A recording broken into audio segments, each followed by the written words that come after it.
The app that I'm going to be reviewing is called Geo Touch. Geo Touch is an app that'd be great for the elementary social studies class. It's something that I think is really cool and something that I might consider using. It does have its faults, but we'll get to that.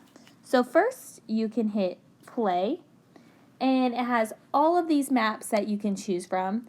Some are free, some you have to pay for, which is kind of one of the cons, that if you want to do like the US capitals, you're going to have to pay $1.99 or pay the $5.99 for all of them, which I think would be a great deal if you wanted to use things such as Europe, European capitals, the flags of Europe and Asia and stuff like that.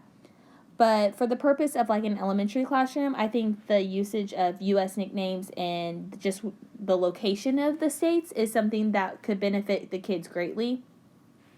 So for example, if you hit the U.S.,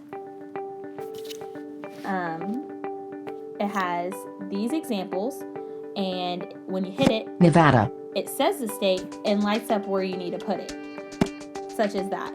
You can Texas, also do it with all of these. Montana, Florida. And once you get all of those correct, that kind of just shows you where they need to be. For the next step, you need to remember where you're going to place them, which kind of goes back to the Bloom's taxonomy with remembering. So this app requires you to remember where you just did the previous level. So you have to Montana, remember where you put it, and it lights Florida, up in green.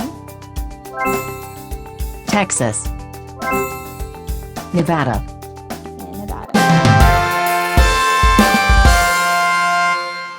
And then you completed that, and then it'll end up giving you more states, and then you do it, and it does the same thing. And the more you do it, the more it gives it to you until you get to all 50 states, which is something I thought that was really cool. It's going to also have you kind of understand what's going on, because once it's just all of the lists, you're going to kind of forget, and you're going to have to go off base what you remember and what you understood. Something that I really liked is how differentiation could be used in this app. So if you didn't want the music, you can turn it off like that. Or if you didn't want them to speak to you, you can mute the reading, or you can like mute the sound. So that's really cool. Especially for some students that they're like really visual and they can't read very well. California, And saying things like California at them helps them learn. Another thing, it goes off of the curriculum. So, for example, like I said, if you're doing a lesson over all of the states, even if like regions, you could probably just tell them to do certain levels, and they could just do the East Coast, the West Coast, and stuff like that. One thing that I also really liked about this app is that you can zoom in on states. So, like, if you wanted to do Kansas, it's right there. Kansas, It's really easy. And also, I like how it California, highlights where you're over, so it's easy to place it where you want to place the state to make sure you get it right. And then anytime you can always restart it, or you can go back to your home. And it's all the same for all of these. So it's like really nifty. So like the different landmarks, you can practice doing the Silver State and stuff like that.